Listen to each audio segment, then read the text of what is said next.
The air was thick with tension, a suffocating silence punctuated only by the simmering rage that had long festered between a legendary musician and the man who gave him life.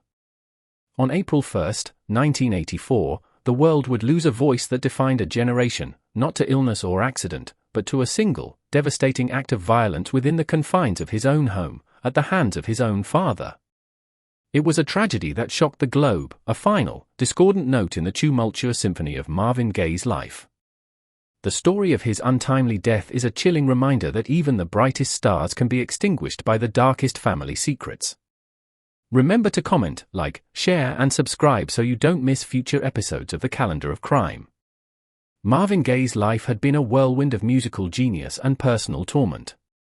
By the early 1980s, despite a triumphant comeback with his hit song Sexual Healing and a Grammy Award, his personal struggles with drug addiction and depression were escalating.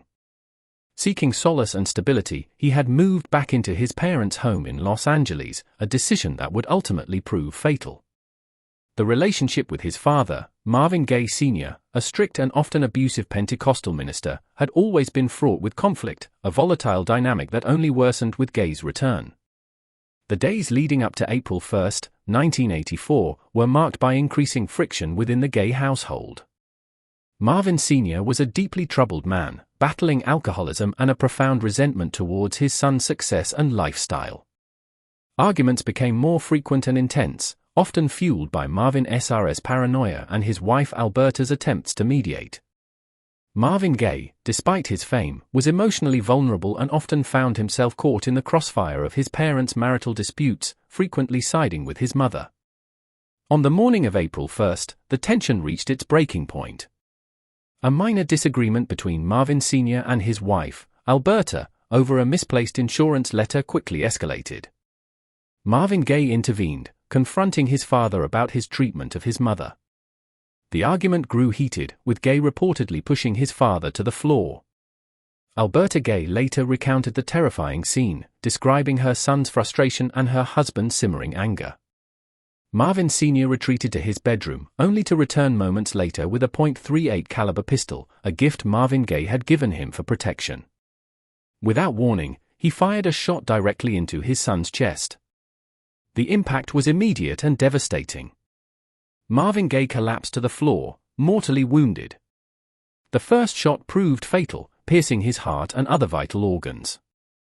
The silence that followed was deafening, broken only by Alberta's horrified screams. As Alberta cradled her dying son, Marvin Sr. fired a second, non-fatal shot at close range. Paramedics arrived quickly, but it was too late. Marvin Gaye was rushed to the California Hospital Medical Center, where he was pronounced dead at 1:01 p.m., just one day before his 45th birthday. The world mourned the loss of a musical icon, while the Gaye family was shattered by an unimaginable tragedy. Marvin Gaye Sr. was arrested and charged with murder. During the trial, it was revealed that he had a brain tumor, which his defense argued contributed to his erratic behavior and impaired judgment. He pleaded no contest to voluntary manslaughter. Given his age, poor health, and the circumstances, he received a 6-year suspended sentence and 5 years of probation. He passed away in 1998, never fully reconciling with the enormity of his actions. The death of Marvin Gaye remains one of the most tragic and shocking events in music history. It was a stark reminder of the destructive power of unresolved family conflicts and the devastating impact of violence.